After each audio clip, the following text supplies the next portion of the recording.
Hey guys, I just wanted to jump in for a second and let you know a little bit about today's live stream sponsor, DNA Funded. DNA Funded has very generous profit sharing up to 90% and 3 different unique challenge types. For those looking to get funded, they also have speedy payouts, unlimited trading days on the first and second phase of their challenges, a very wide list of different things you can trade with over 800 different assets tradable, and maybe the most important component, a very experienced team behind the whole operation. So if you're interested in learning more about DNA Funded, click the link, check it out, see if it's right for you, and make sure to do your own due diligence to see if what they have to offer fits your trading style. For 20% off, you can use code A1T20. Again, that will be 20% off any of their challenges you'd like to check out. Thank you again to DNA Funded for sponsoring today's live stream. Now back to the show.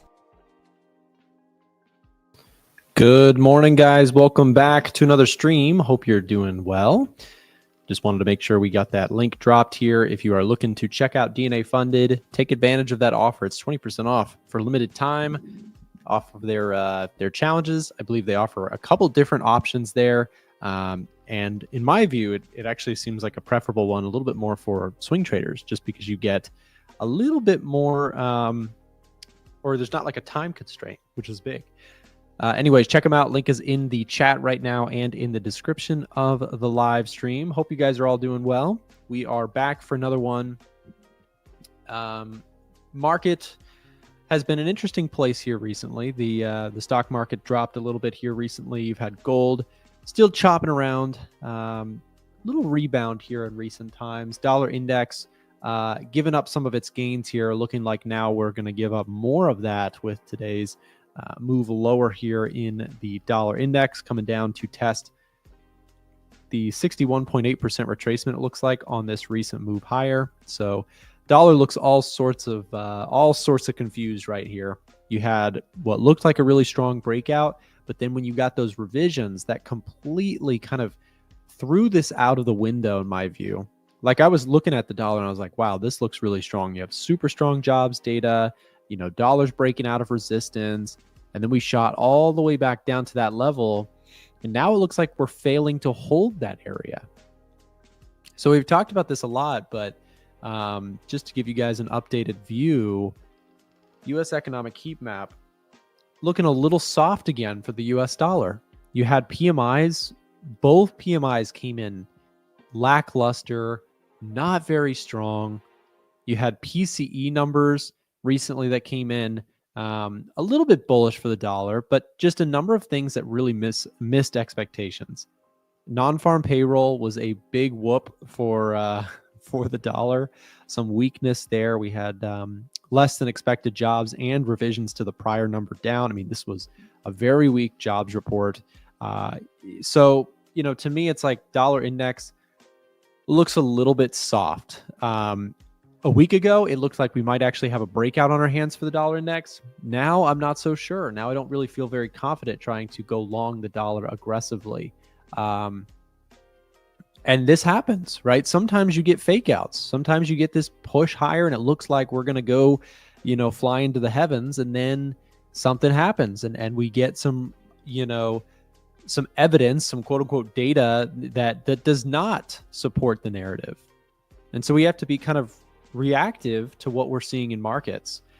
So what this actually has done, in a weird way, in a 180 sort of fashion, it actually put my eye back on gold, because soft jobs data is bullish for gold. But that's not the only thing we want to be looking at, right? There are other components, there are other things to watch. We want to, of course, look for you know, what's going to happen with inflation. Geopolitical factors can, of course, impact things.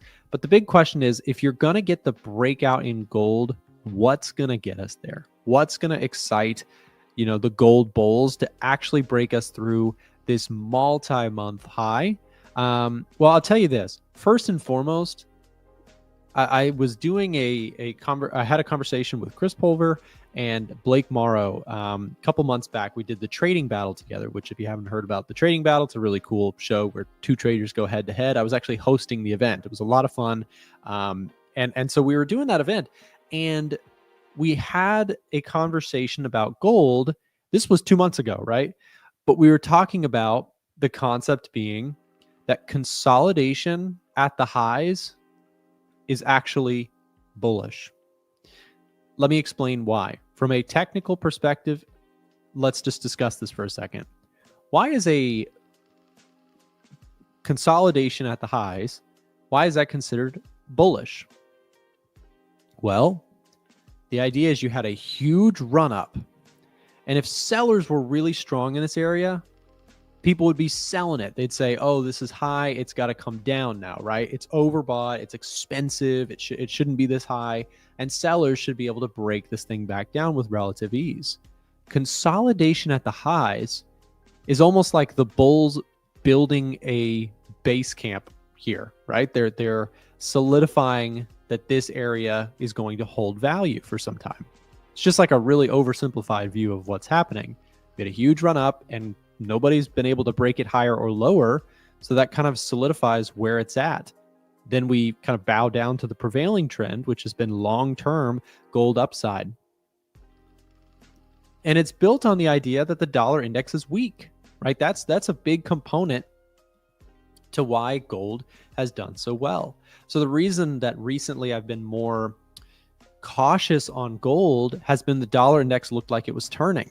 And now it does not look so much like it's turning in my view. In fact, it looks still kind of range bound. So if I look at gold and I say, why long-term am I still bullish on gold? Well, I think we have some issues with long-term interest rates in the US. I don't think long-term interest rates are going to really seriously come down dramatically, because I think foreign investment into the US has been really challenged. A lot of, bond demand comes from international investors. So if we have international investors who are like, we're not going to really buy your bonds, what does that do to yields? Think about this. I know not everybody's a bond trader here, but I mentioned it yesterday. I ranted about how this is the most important market. It is the most important by far market in the entire, whatever you trade, this is the most important thing. Not necessarily that you have to trade bonds, but understanding what's happening in the bond market is the most important market, in my opinion. Why is the 20-year treasury, the 10-year treasury, the 2-year treasury, why does this matter? Well, if people are buying bonds, the yield that's offered on those bonds goes down.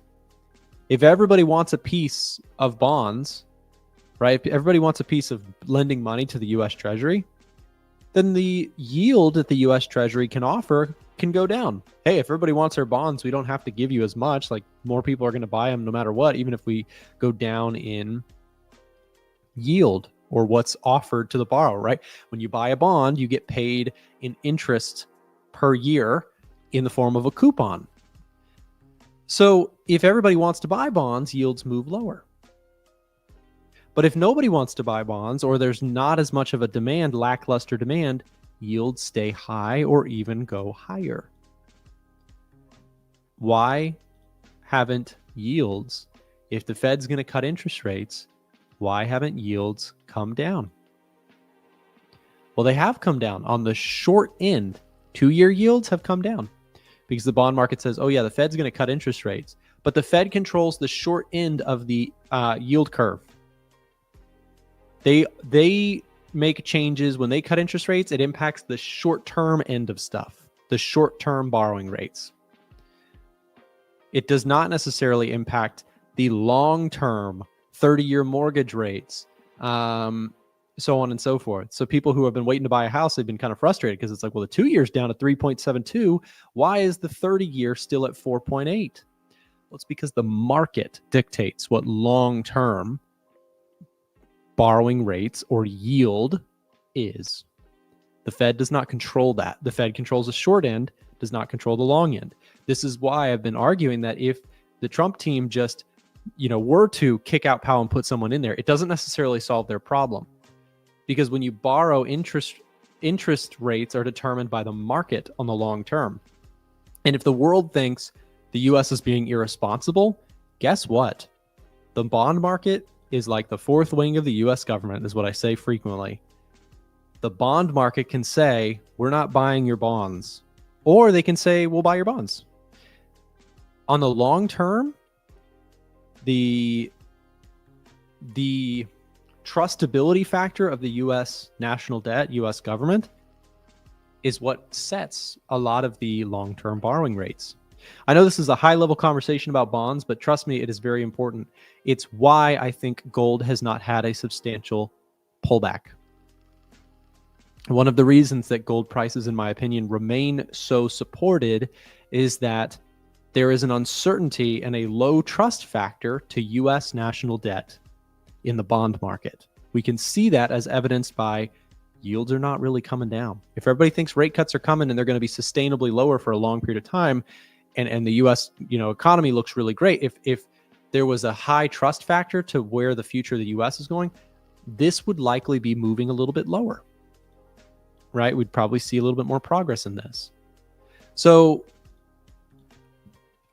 that questionability, I don't know if that's a word, but that uncertainty around the US national debt situation is ultimately why I believe the long-term trajectory of gold continues to be up.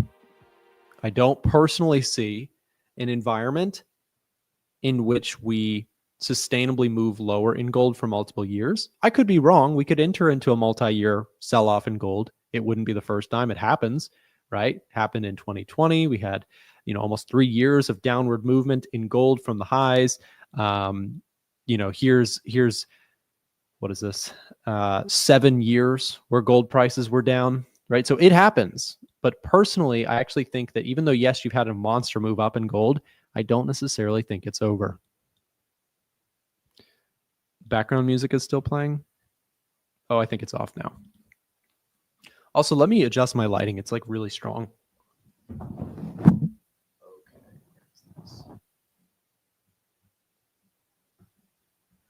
There we go. It's a little better, I think. So that's the long-term story on gold for me. That trade's a little, it's a little bit different, from like a day-to-day trading approach to gold.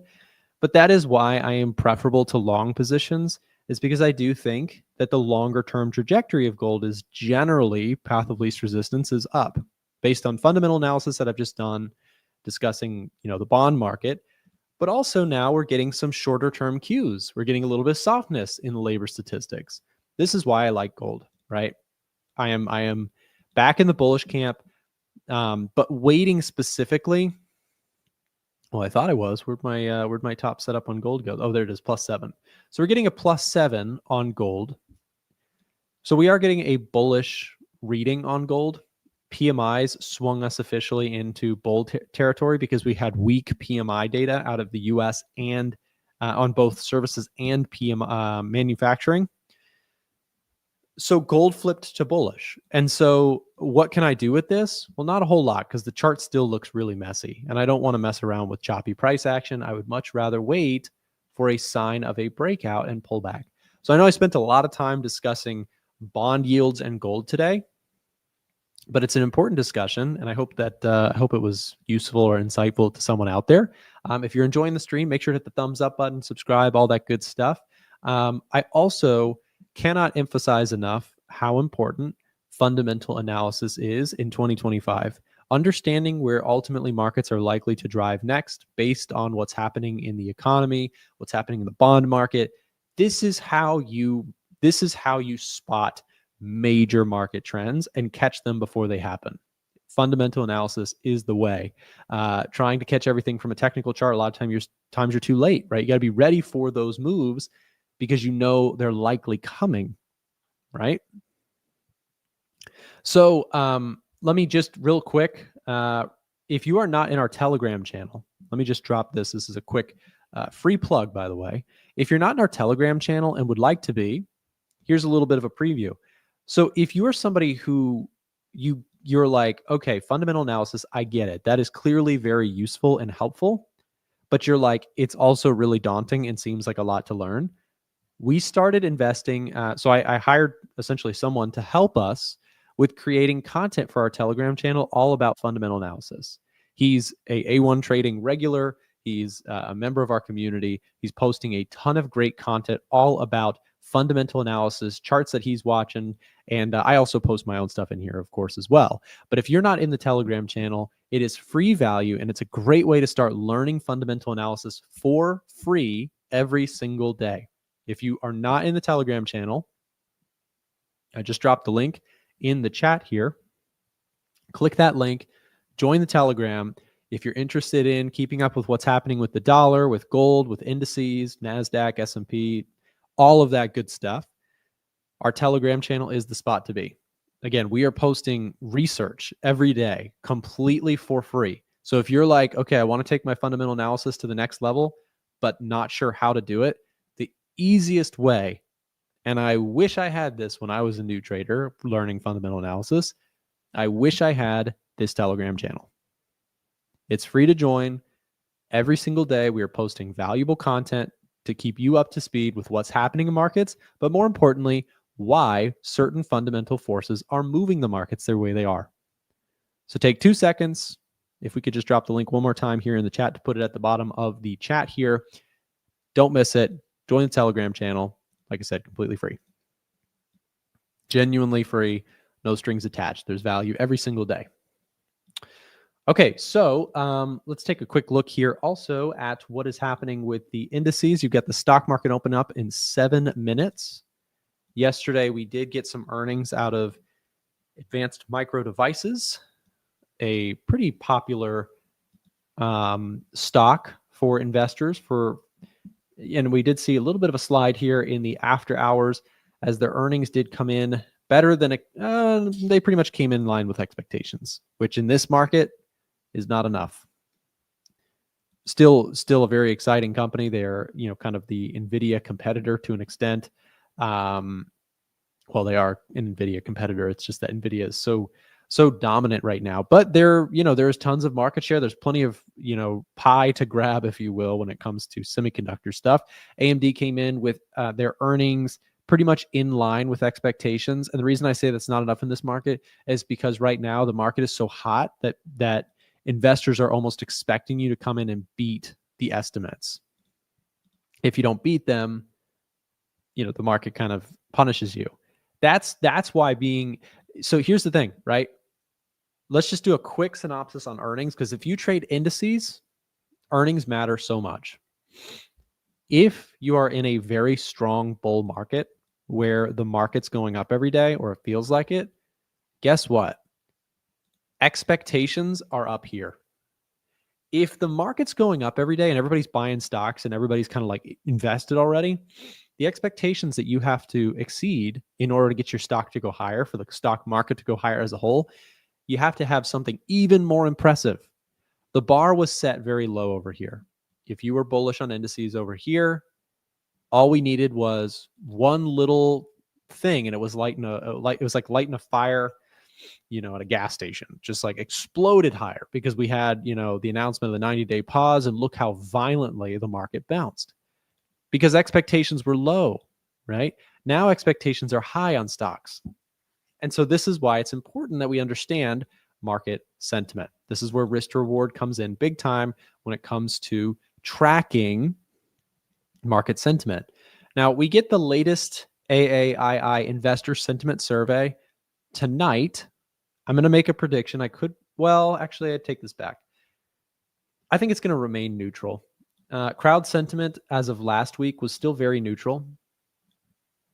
You had a slight lean in bullishness from respondents, but still very neutral.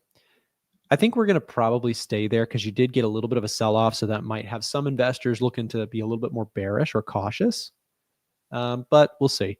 Anyways, put to call ratio, I'm curious here.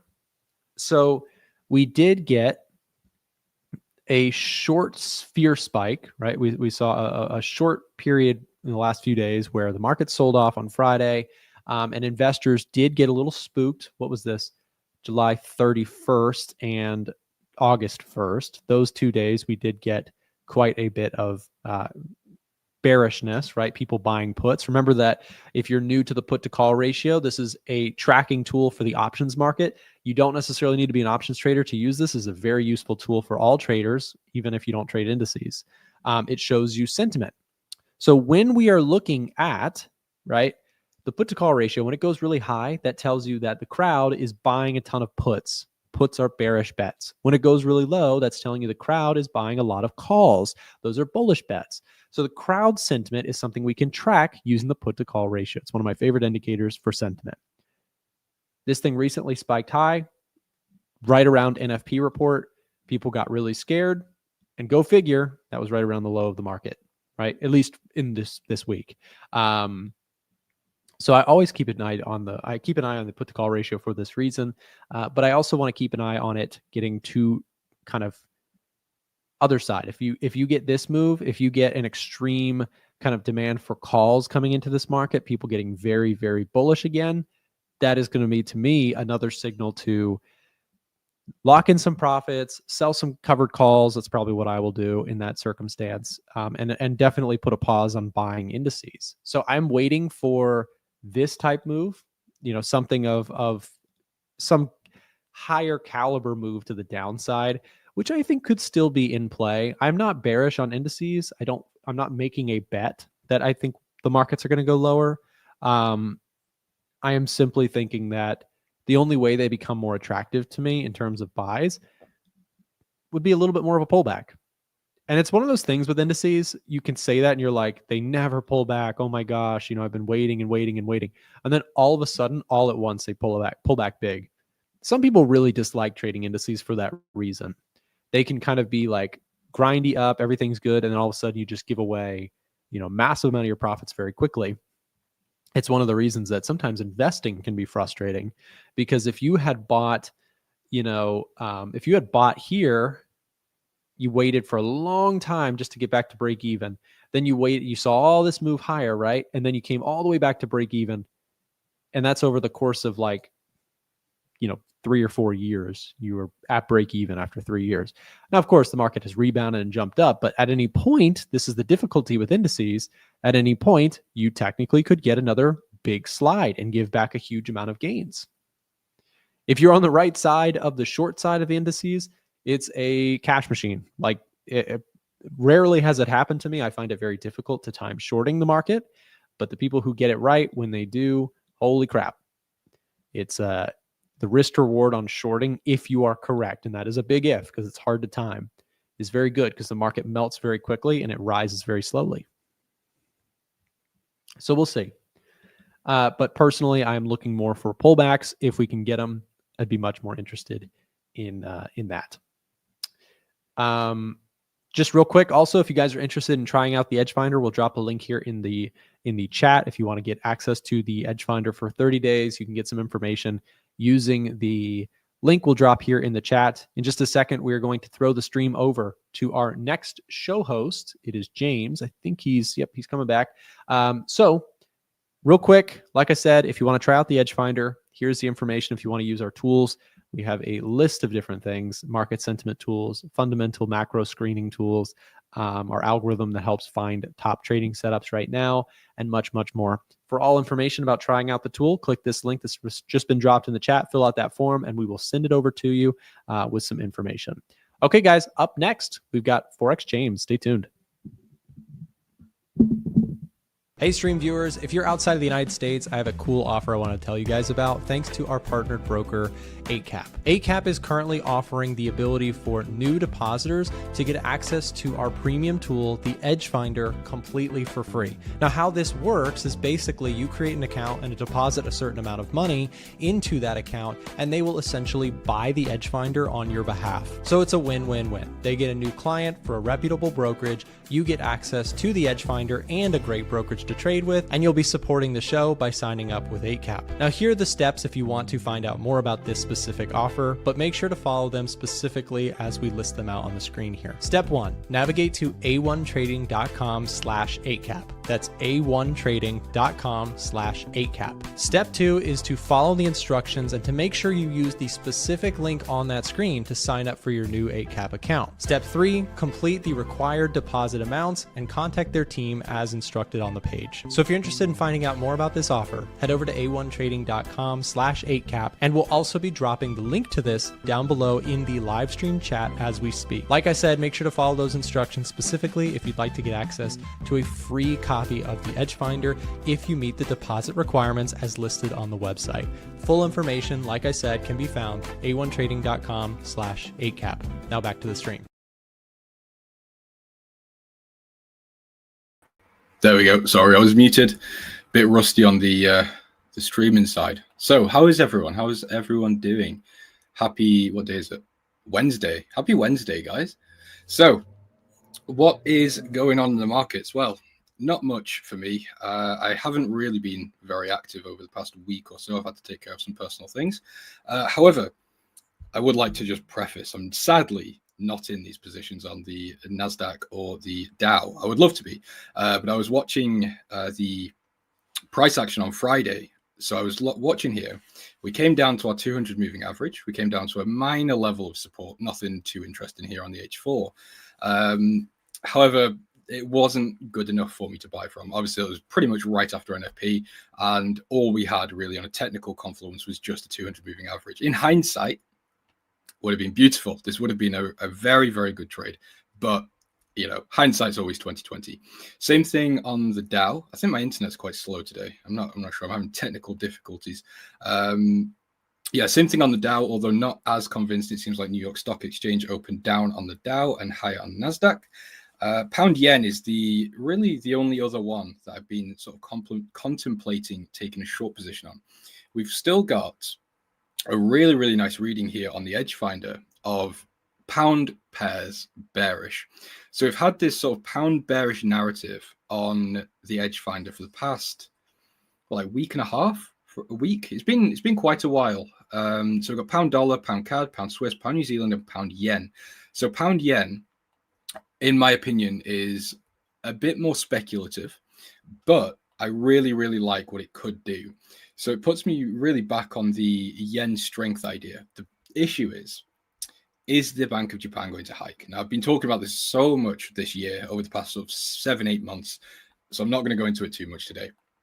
But we do have some relief on the yen. Oh, sorry, wrong way. We do have some relief on the yen because we've got, obviously, trade negotiations that are sort of calming down a little bit in terms of Japan. So that is a benefit or beneficial to the yen is the word I'm looking for.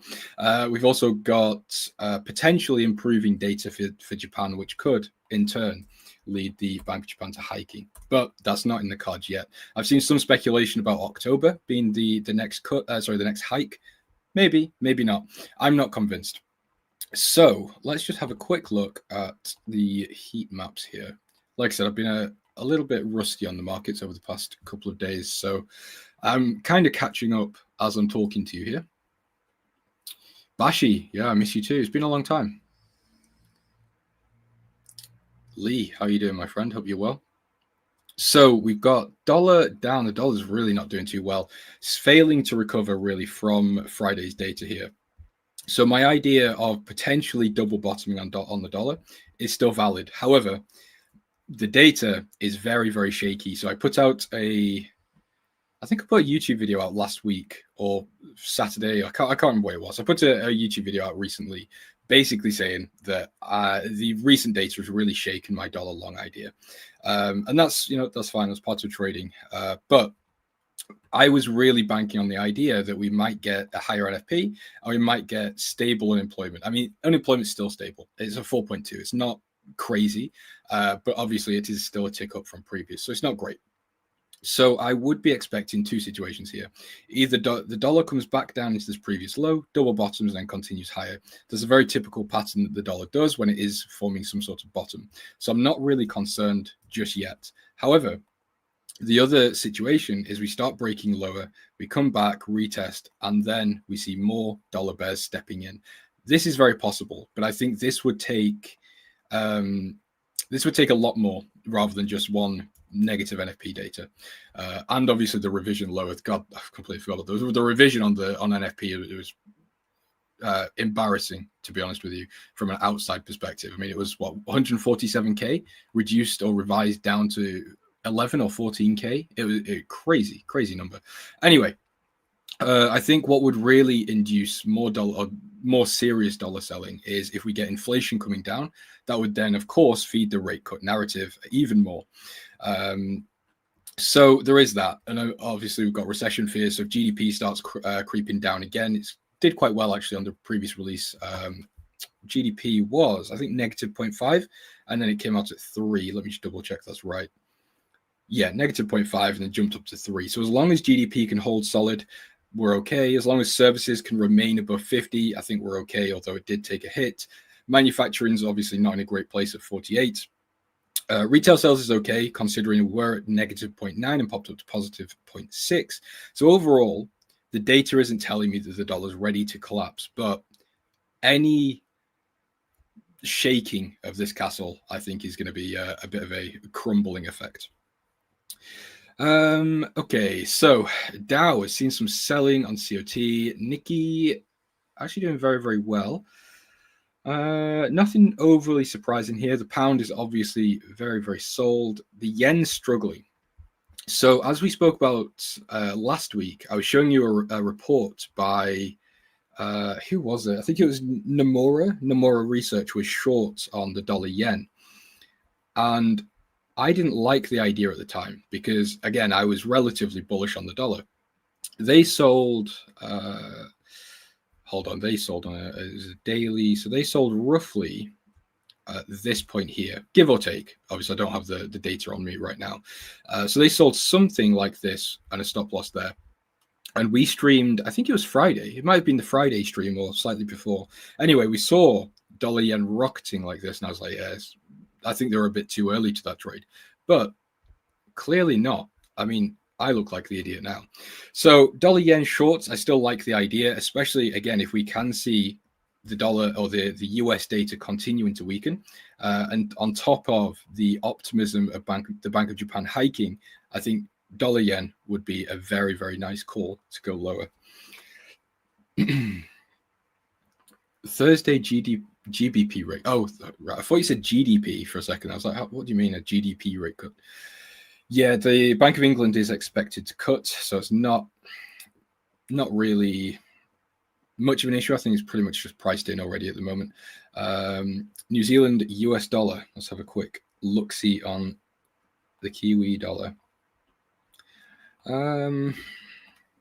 Yeah, so the issue I'm facing with a lot of these dollar pairs is that we haven't had much of a correction from NFP. So New Zealand dollar, Euro dollar, pound dollar, they're still relatively elevated, and that was driven by the Friday data, which was unemployment, average hourly earnings, and NFP. I think it was manufacturing as well at that time as well, or was it services? One of the two. So when I'm looking for a trade, I don't want to, for example, New Zealand dollar here, although I might be bearish, I cannot allow myself to sell here because from my market experience, from the 7 years I've been trading, I normally like to see, or I am expecting to see some sort of correction, whether it be just a slight move, it could be 50%, it could be minor, but something to just bring price up slightly and sort of normalize a bit. So you can see Euro dollar is a great example as well here. There we go. So again, you can see Friday's data, massive push, consolidation, and then a big push again. So something that you should note, although I'm saying I would expect corrections, normally when we have news events like FOMC or NFP, any major event, and we see a push, either way, it could be up or down, bullish or bearish, and then it's followed by consolidation, normally we can see another leg higher. Now, I'm not going to go into the conspiracy theories of that, but it's almost like, accumulation or manipulate or distribution, whatever that whole thing is, where we have, rise, we trap the sellers, and then we rise again, take out sellers, and then possibly have a correction. But again, I don't really subscribe to that ideology, but you could view it that way if you want, if you fell into that camp. So, sorry, I kind of rambled around what you asked, but in terms of New Zealand dollar and other dollar crosses, I would like to be long on euro dollar, pound dollar, New Zealand dollar. But yeah, I just need to see a correction really of the NFP move or Friday's move. What will happen to markets if Powell refuses to cut rates? Well, it would be a bolster for the dollar, but I think that would cause uncertainty. So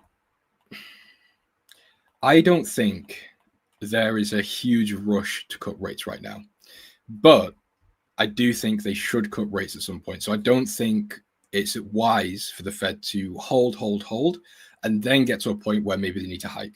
I think it would make sense. Maybe, obviously, they held in July or this last month.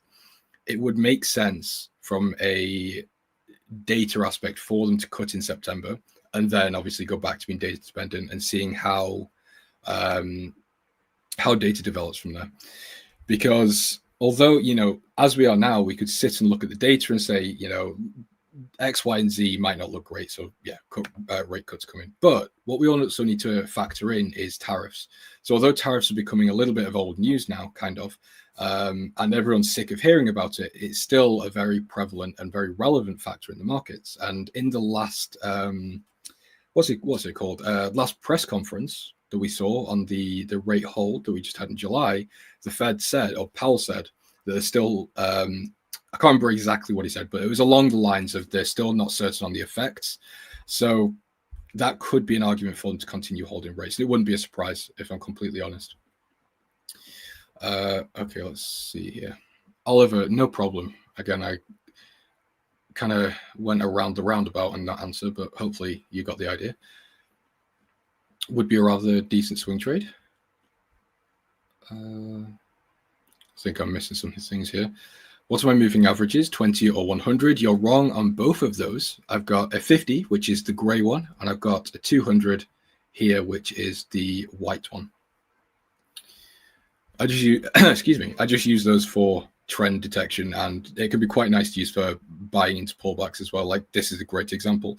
When we become, overbought, whatever you want to call it, on a, we often have some sort of reversion back to a 200 at some point. But if the overarching economics and geopolitical landscape and the trend remains bullish, generally you can catch some good buys off of 200. But again, that takes a little bit of research to sort of back that up. Hi, James. You're still using score and strategy. I'm testing SRS on DAX, S&P, and gold. Seeing some good results regarding gold on SRS. It doesn't have an opening time. Correct me if I'm wrong, but I have been testing gold. Ian, I've never used gold in this way. So I only trade DAX when it comes to that strategy. I did try to implement it on US markets as well, like NASDAQ and Dow. NASDAQ doesn't work very well because the opening behavior is very different. NASDAQ is a bit more choppy, whereas the DAX often has quite a decisive move. And if you don't get a decisive move pretty quickly, then you can sort of write it off as it's going to be a relatively slow morning. I'm new to fundamentals. What's your thoughts on Palantir earnings? Arman, I'll be completely honest with you, my friend. I am not fundamentals in stocks. Stocks, options, futures, all those things. No, I don't have a single thought or brain cell that works in those fields. I often describe myself as a very like a stale piece of brown bread. I trade pretty much just G7 currencies, really. So it's like euro, dollar, pound, yen. That's pretty much it. And then I will trade the DAX and London session as well. Although I'm trying to collect a bit more data because I would really like to turn that into an EA or an algo if possible, because it's becoming very time consuming sitting there for an hour, 2 hours in the mornings doing that every day. Gold's really interesting as for our strategy. Pre-London session. Oh, in pre-London. Is it? Yeah, I've never tried to adapt it or move it over to anything else really.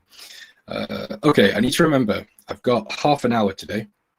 So let's stay on topic for now anyway. What do I want to do? Yes, top setups. So, oops. We just had a real-time data change, I think. Okay, so Nikki, Nasdaq's disappeared. Euro pound, Euro Aussie, Australian dollar Swiss, Euro yen, Aussie yen, pound New Zealand, pound CAD. Pound dollars disappeared as well. So pound yen still a pound Swiss. I really like pound Swiss as well. I think we could get something on there, but the problem with pound Swiss is just a bit too oversold. So if we look on the daily here, how would you go about trading this? Or more specifically, how would you go about being a seller in this market? I don't see any way in, really, because even if you do get, let's say you get into a short position, really the most you can get on a technical basis, obviously this is assuming you're not trailing stops and you have a take profit and things, the most you can get really is down to this previous low, which is very, very minor. So you'd need, you would get not even a 1% move here. And in terms of a stop loss, really to be safe, you'd need around here. So you'd have to have really a negative R&R, which is okay for some people, but for me, it's not. So for pound Swiss, the only real choice I've got is using what I mentioned earlier about this 200 moving average being like a dynamic support and resistance. I'd need to see some sort of pullback and then look to short.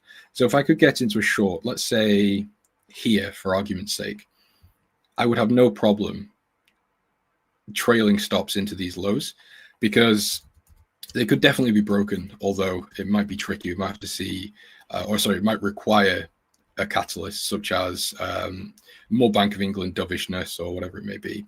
And then from there, we obviously start looking towards maybe this low down here at 1.0407.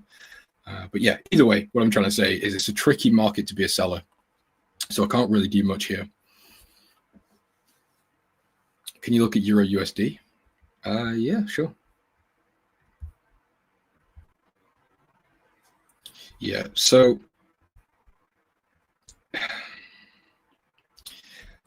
it pains me to say, but I would love to be a seller in euro dollar. I'd love to be a buyer in euro dollar. I like to be a seller generally. I spend a lot of my time just sitting in sells on euro dollar.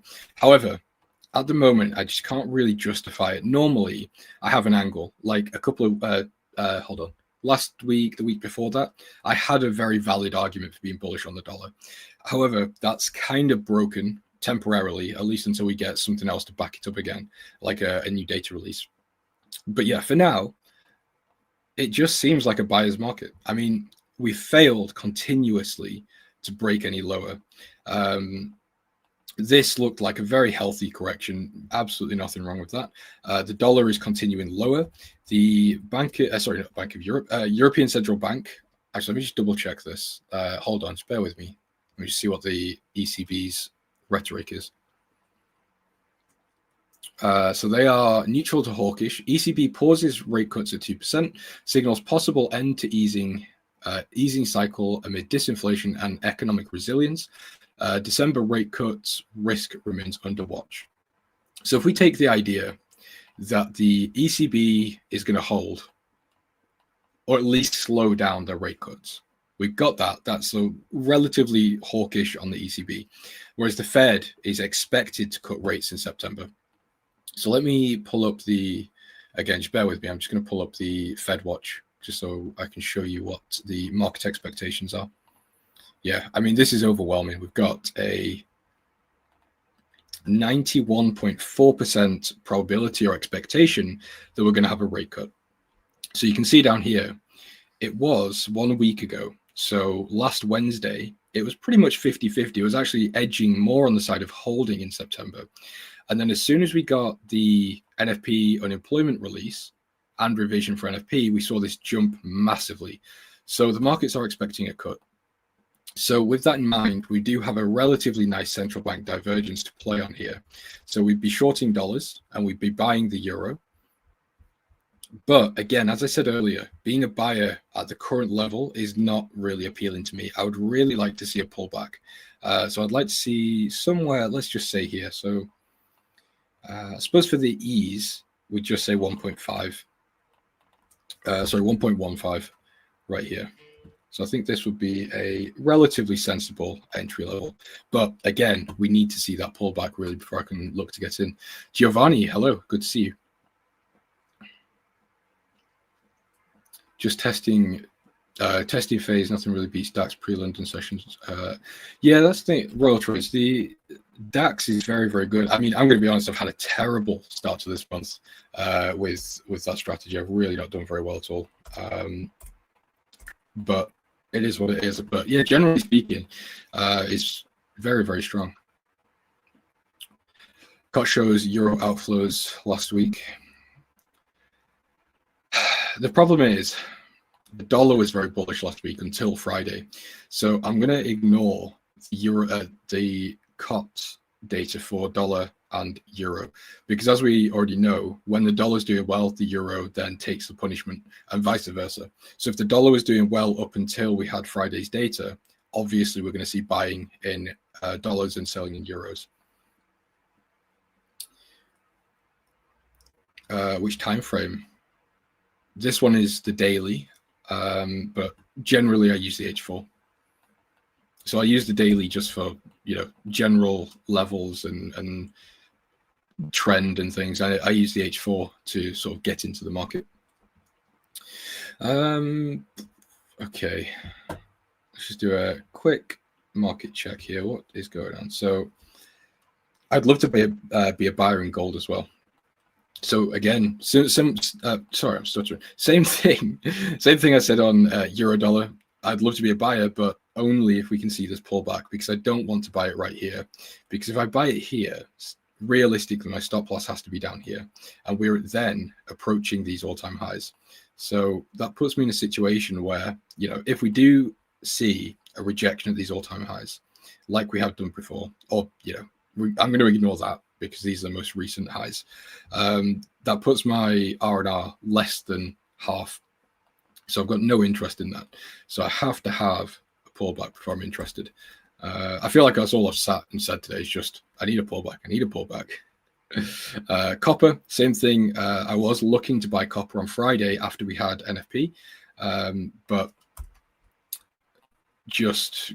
before we had NFP, but then I couldn't take it because we had NFP coming. And obviously, you know, that would have been a great one in hindsight. DAX, I am looking to buy the DAX, but not overly bothered just yet. NASDAQ, same thing. US 30 or the Dow, same thing. S&P, yeah, I mean, I feel a little bit guilty because I don't think I'm giving you guys much value today.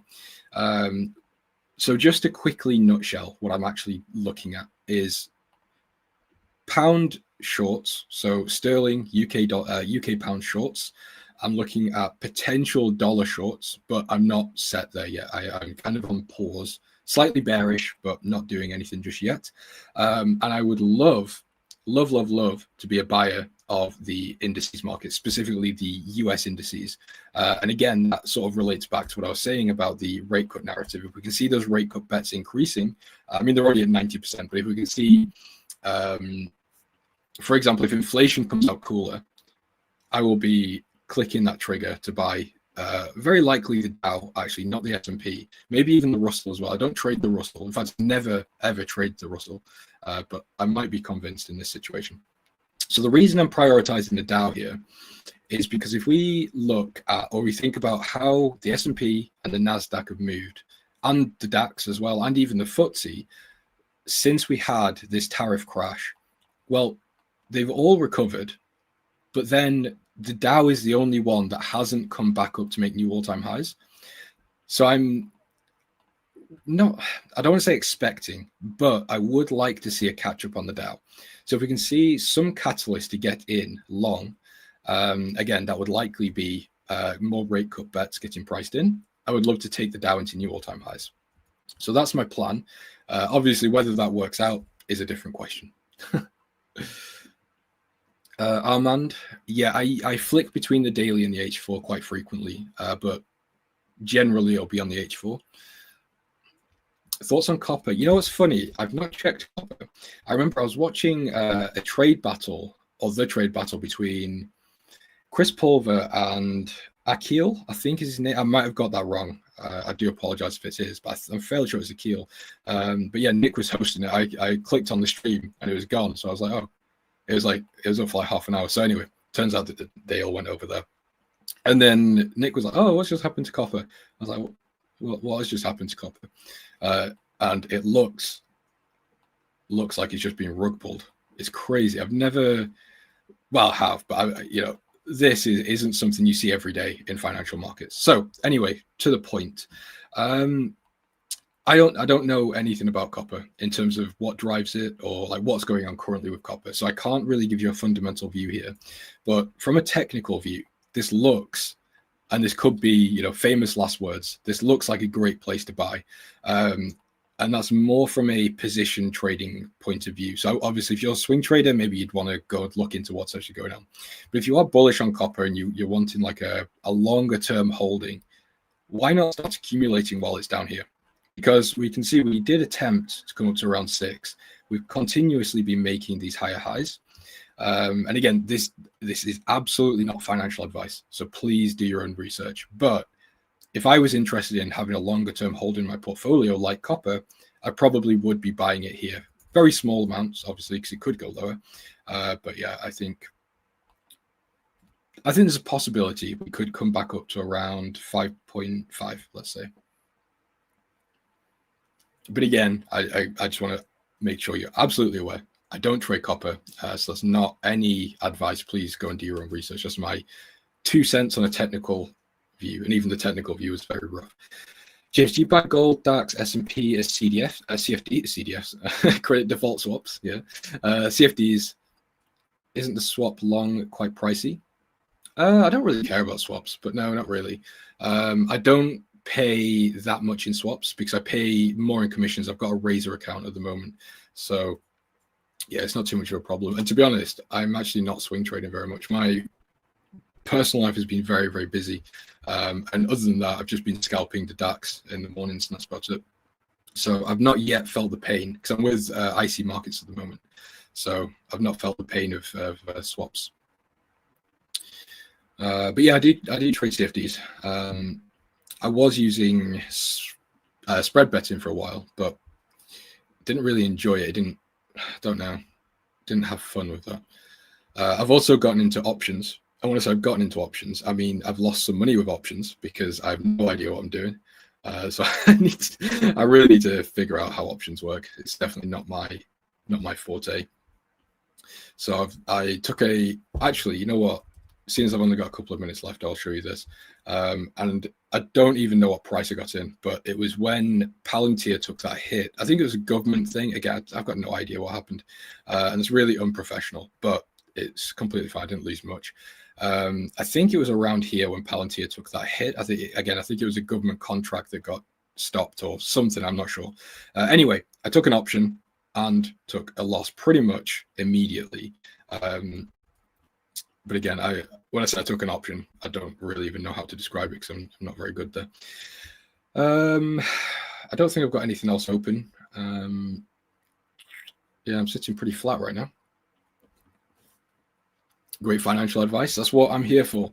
I'm here to give you. No, I probably shouldn't say that, especially when it's not my stream. I'll stay quiet. I think we have got Marco coming on shortly. I'll wait the message from the A1 guys. James, do you think the Dow hasn't caught up with other indices at all-time highs?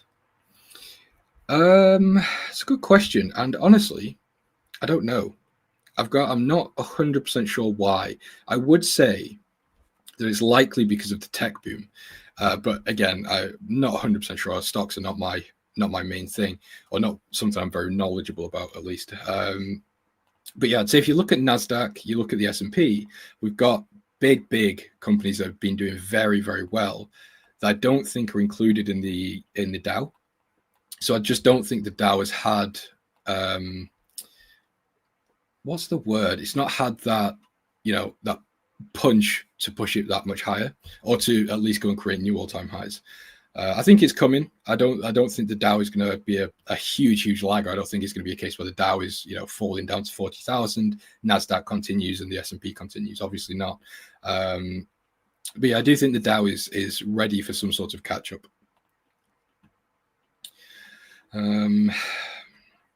the DAX has been very tricky recently. I mean, it's been stuck in a range for how long has this been? Oops. A 29-day range on the DAX. That's horrible, crazy. I mean, obviously that was broken. Was that Friday? Yeah, Friday was broken.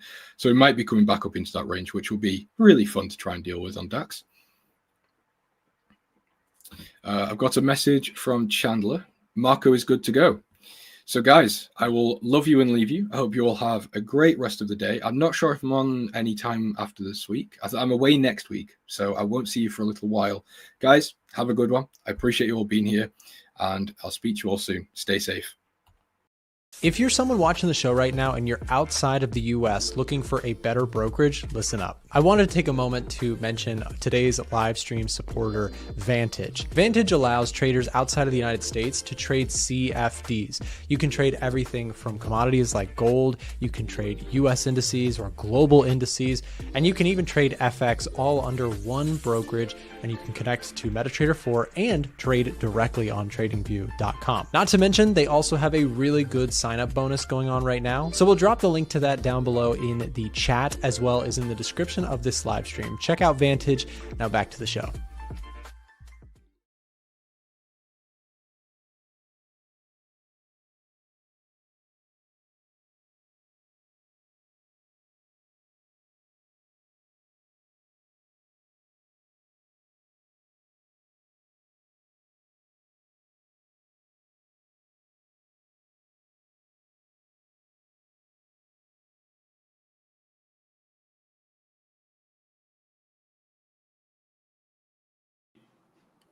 Can you see now?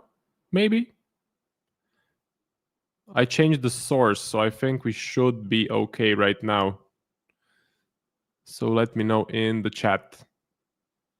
Okay, cool, nice. Yeah, sorry about that. I had the wrong source for the microphone. So, hello everyone, welcome to the live stream. Hello FX Bashi and goodbye FX Bashi. I can see that you're about to go.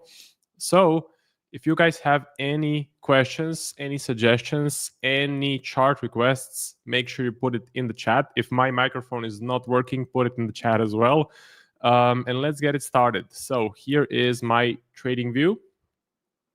Here is my watch list. So I have the NASDAQ, I have gold, euro dollar, USD CAD, and the pound US dollar. Okay, so first, let me analyze the two of the most important assets, which are gonna paint the picture for most of the market. So we're gonna do the DXY first.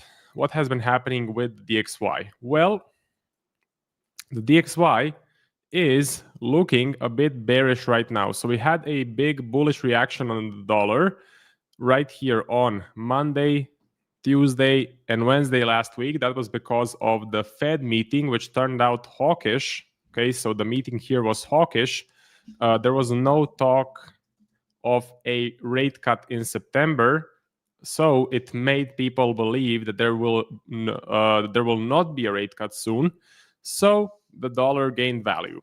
Then what we had is we had NFP.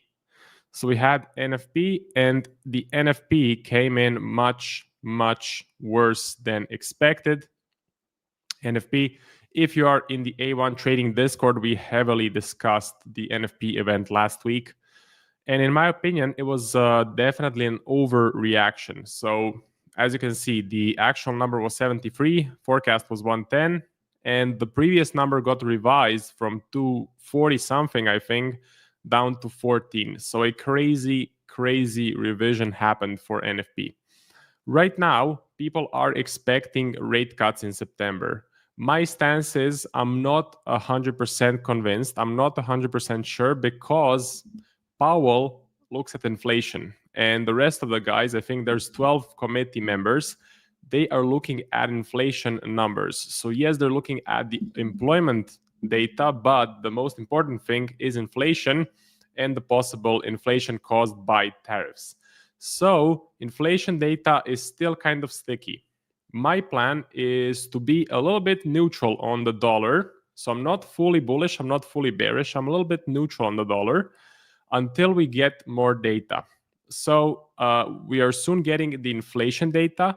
We will get another NFP at the beginning of September, and then we will have the Fed meeting in September to see what will happen with the rate cuts. So that's my game plan. So far, I'm a little bit neutral on the DXY because of the mixed data. You know, the Fed last stance from the Fed was hawkish, but then the jobs numbers are deteriorating. Inflation is sticky, but people are expecting rate cuts. Rate cuts are priced in.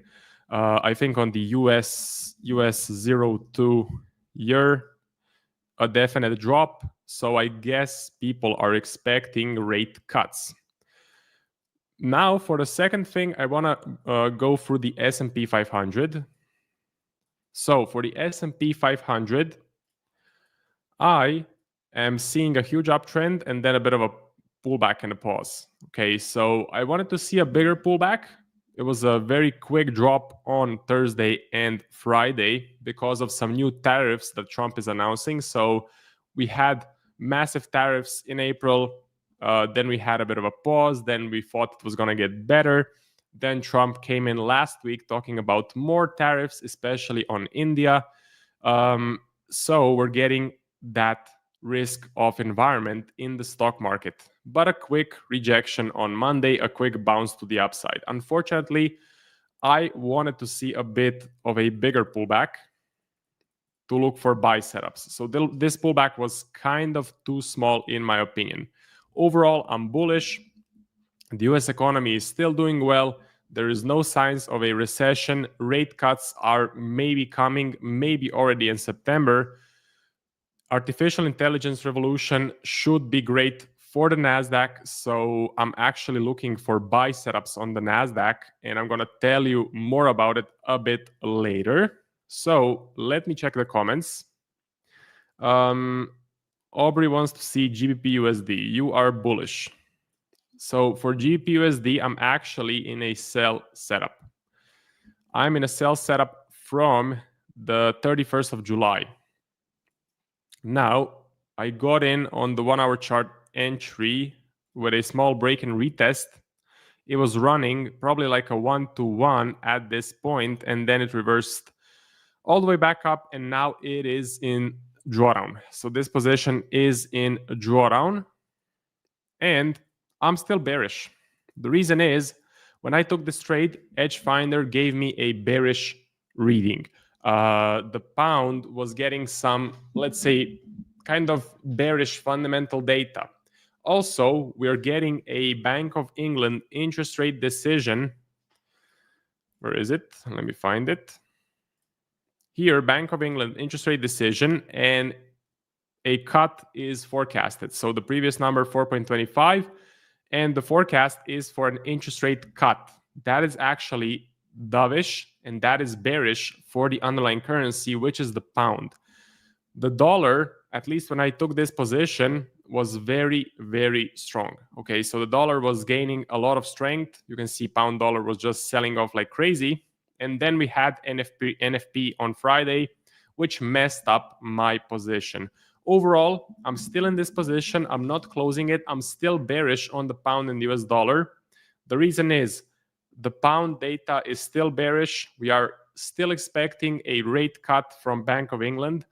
The dollar, I think the NFP reaction was an overreaction. I think the dollar could gain some value in the short term, okay? Maybe until September if we get a rate cut.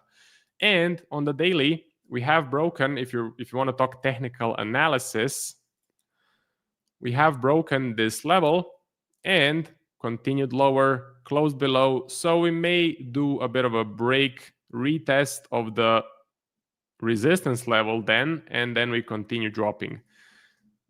Edgefinder currently is giving me a neutral reading, but again, when I took the position, it was a bearish reading. I took a sell setup, and now I just need to stick to my plan. If I get stopped out, this will be a controlled risk loss. Okay, so I risked like 0.5% of my accounts on this position. So if I do get stopped out, it'll be completely fine. If we do continue lower, I will just be trailing my stop loss from the initial position to these swing highs. Okay, so that is the game plan for the pound and the US dollar. And the summary would be that I am bearish on the pound and the US dollar. And I can see, Aubrey, that you're bullish. So if you can maybe put it in the comments, the reasons why you're bullish, and I'll check it out. Maybe you can change my mind. But yeah, I'm just following my plan, so you probably won't change my mind. Oliver says gold analysis. Okay, we're gonna do gold. Lee James says Trump announcing a new successor to Fed chair position this week. Okay, that is something I was not aware of. That's gonna be interesting, but just keep in mind that the Fed is composed of 12 committee members. So yes, Trump wants rate cuts. Yes, the White House wants rate cuts. They want Powell out. They're blaming Powell for not cutting the rates, but there is 12 people voting for the rate cuts. Even if you change Powell, so even if you put a very dovish head of the Fed instead of Powell, who is currently a bit more hawkish, you still have 11 other committee members that you need to get on your side, you know? So Powell is just one guy, 1 out of 12. That's why Trump won't fire Powell, because it would create such an outrage, it would create such a negative reaction, and what he would accomplish with firing Powell would be absolutely minimal, because you need 12 committee members. You need to basically change out all of the 12 members. If you fire all of the 12 members and put in dovish members, just yes men from the president, well, then you're going to get a lot of rate cuts. But so far, it seems to be a pretty balanced crowd. Okay. Okay, very interesting. It is very interesting. That's great to know. Yes, I will be watching that new successor. I've already seen a couple of people playing the politics game, and from the Fed meeting last week, they were actually they did not agree to keep the rates the same. 2 people actually voted to keep the rates, to cut the rates. Okay, so I think they voted for rate cuts in order to signal to the president that they are a good candidate to replace Powell. So now it's a game of politics. Everyone wants to be the head of the Fed. You know, it's a really good position. So we will see what will happen. I personally have the stance that Powell is looking at the inflation data. Inflation for now is still a bit sticky, and I would not be 100% certain that rate cuts are coming in September. Maybe 1 rate cut will happen in 25. Maybe even 2 rate cuts will happen, but I'm not sure that they will be happening in September. We will have to see the inflation numbers next week, I believe. Okay, so let's keep an eye out on the inflation numbers and on NFP in September. Gold, let's see. So gold is on the watch list. Gold is very interesting in my opinion.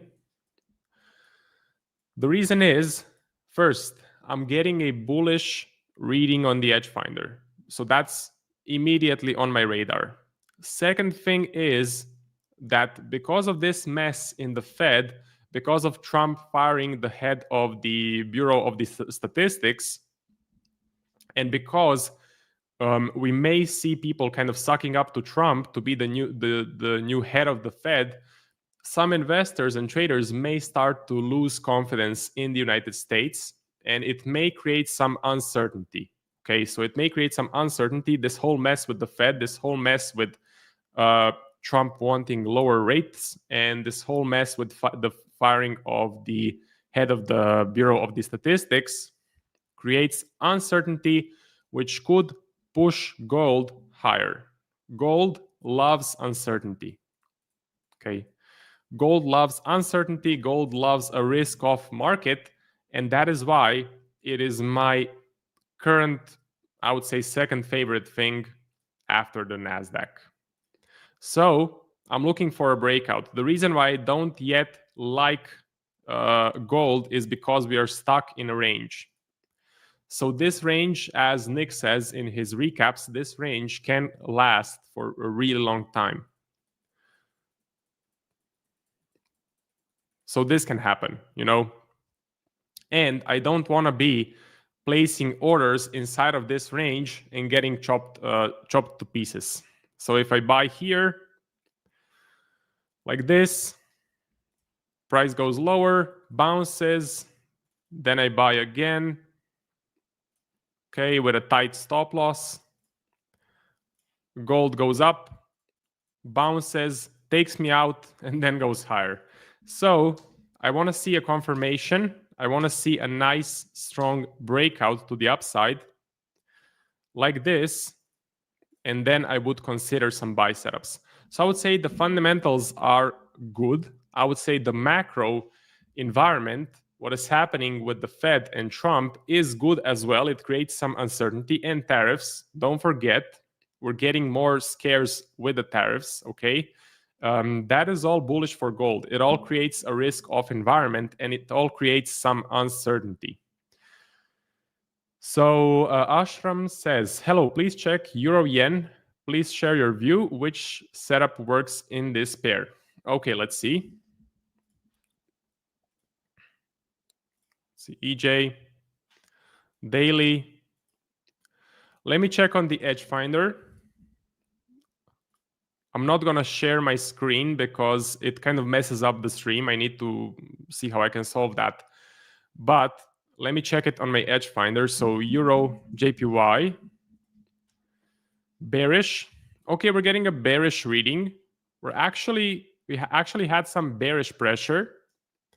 I would say this is not so bad. Okay. The problem I have with this one is that the European economy right now, they are looking pretty healthy. If I go to the EU economy, it's pretty much getting some very bullish data for the euro. So I would be a little bit skeptical of going short on this one. Okay. My current opinion is a bit more neutral. So I would say the Edge Finder has a neutral reading, but also if I go to the economic heat map, the euro is very strong. So it's kind of mixed. Technical analysis, we had a massive uptrend, then we had a bit of a sell-off, and now we had a big bullish candle on Thursday. So I wouldn't say that the buyers are winning. I wouldn't say that the sellers are clearly winning. What I would prefer to see is a bit more bearish price action. Okay, so a bit more bearish candles on the daily chart.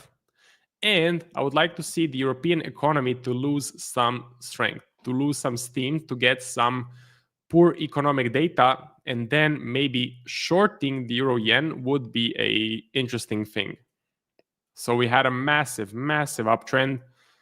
It may be a time for a bit of a pause. Okay, so yeah, that would be my bias. Currently, it's neutral, but if I had to give you a bias, it would be bearish. Again, if I get those two things, such as a breakout of the low and Europe, EU economy struggling a little bit, so getting some bad fundamental data, I would look for shorts on the euro yen. Lee James, there's only two Epsteins, or sorry, who wanted rate cuts, Waller and Bowman. Both are typically hawkish, but only bullish in order to appease Trump. So they'll be with a chance of replacing JP. Yeah, that's basically it. So it's kind of a game of politics. They're trying to suck up to Trump for Trump to pick them to replace Powell. We will see what will happen. But it all creates uncertainty. It all definitely creates some uncertainty. And gold, so gold should like that uncertainty. Not being cynical, yeah, it's just the reality. I think what you wrote is on point. Okay, so just the reality of things. Aubrey, the price about to go above the 200 moving average. Okay, not sure what which instrument you mean. I'm not looking at the 200 MA. Coyote says, how do you feel about GBP Aussie? I'm bullish. Let's see. GBP AUD. Okay. So you are bullish. Let me check on the Edge Finder. GBP AUD. Neutral. To be honest, I can see why you're bullish as far as technical analysis goes, because we are definitely at an important level of support on the daily chart. So I can see the technical analysis, but the fundamental analysis, in my opinion, is not the best, is not the most clear on GBP Aussie. GBP is kind of weak. Okay, we are supposed to get a rate cut tomorrow on the pound. That means it's going to get even weaker. So I would actually expect this to happen. I would expect to have a bit more range-bound price action. I personally am not bullish. That's my opinion. Technical analysis, I would be bullish. I would be looking for buy setups if the Edge Finder was bullish. If the pound was very strong, then I would definitely look for the price to bounce off of this level and go to the highs, So a trade idea would be something like this. Stop loss below, aim for the highs. Nice 3-to-1 reward to risk. That's pretty good. That's pretty smart, but I don't have the fundamentals on the bullish side. Alexander says, what are your thoughts on the US 30 and the NASDAQ 100? Sure. So the NASDAQ 100, I actually have on the watch list right here. So I'm looking for buy setups. I did like this sell-off. I did like these bearish candles that I saw on the daily chart here and here, but I wanted to see a bit of a bigger pullback. I wanted to see a bit more of a pullback. The levels I'm looking at, this one, we touched it, but we didn't. I wanted to see a bigger sell-off here as well. Okay, so 2 significant levels of support. If we go deeper into these areas, I will be considering some buy setups. But I need to see a deep pullback like this. So the game plan, I'm bullish. I like the story with the NASDAQ. I think the US economy is doing pretty well. Eventually, I am expecting rate cuts, which are bullish for the US stock market, and artificial intelligence. So if artificial intelligence will have a big impact, it is going to touch the technology companies first, right? So the technology companies will have the biggest increase of their profit margins from artificial intelligence because that's their field. So I think the NASDAQ, which is comprised out of technology companies, NVIDIA, Apple, Microsoft, I think Amazon is in there as well. So yeah, basically technology stocks, artificial intelligence, 25, 26 should be a great catalyst. But I think right now we are a bit overextended and I'm looking for a bit of a pullback. So if we get a pullback, I will be very, very interested to look for buy setups. Okay. So the Dow Jones, let's see. Let me check the reading on the Dow. Edge Finder, neutral, okay. Let's see. So here, level of support, we went into it, resistance. We went into it, rejected, possibly creating kind of a, let me jump on the weekly, maybe a inverse head and shoulder pattern. So left shoulder, head, right shoulder, that's a bullish pattern. Maybe that is happening. I personally would be patient on the Dow, okay? The reason is we are rejecting this resistance level.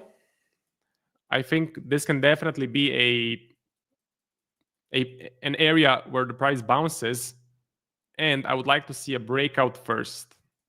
That's what I personally would look for. I would look for a breakout out of this resistance level.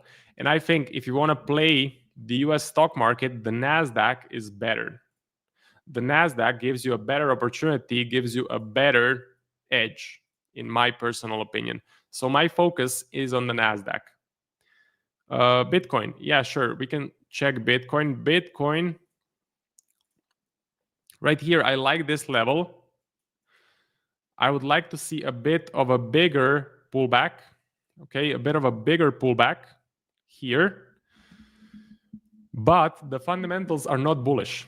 So I'm checking the edge finder every single day. I'm waiting for a bullish reading on Bitcoin. Currently, I'm not getting it. Amen. So USD CAD, sure, we're gonna do USD CAD. Bitcoins, I'm being more patient. So fundamentals are still a bit neutral on this instrument right here. Price action, I like. Technical analysis is looking okay. If we go a bit lower and then push up, give me an entry, fundamentals turn bullish, I'm going to be taking a buy trade. Okay, so I'll be taking a buy position if that happens. So USD CAD, yes, I did actually have a trade on the USD CAD. That is why it is on my fundamental strategy watch list right there. I got taken out today. Took it on the 31st of July. I thought it was a really good setup. It even went into 1-to-1 profits at this point, and then we had NFP, which messed up my whole position, but that is okay. Before we had NFP, I was really bullish on the dollar. I was not expecting any rate cuts. I was bearish on the CAD because the Canadian dollar was getting some bad fundamental data. We also got a nice breakout out of this resistance level, and the price closed above on the daily chart. So I did get in with 0.25% risk on this trade. Unfortunately, the story then changed a bit. We got NFP, we got some dollar weakness, we got some panic, we got some, in my opinion, overreaction. So I did get stopped out on my position. Am I looking to re-enter? No, I'm not. The reasoning is the edge finder is not giving me a bullish reading. So currently, if I look at USD CAD in the edge finder, it has a neutral reading. So being more patient, I think the euro dollar is a better play. Okay, so I'm actually looking for buy setups right now because the euro dollar is bullish on the edge finder. The euro is getting some very good, okay, it's neutral now, but it used to be bullish. It's getting some good fundamental data. Dollar is kind of getting weaker. You know, people are expecting rate cuts, and this buy position, if I get in on a buy position, it would be a nice hedge against my GBP USD short. So I like GBP USD to go short. I like the euro dollar to go long. Again, might be a good hedge. At least one of those trades should continue moving. Okay, so I'm actively looking for buy positions on the euro and the US dollar. I'm liking this bullish price action right here. Euro is getting some good fundamental data. Okay, the last one for today from Alexander, USD yen. USD JPY. Let's see it.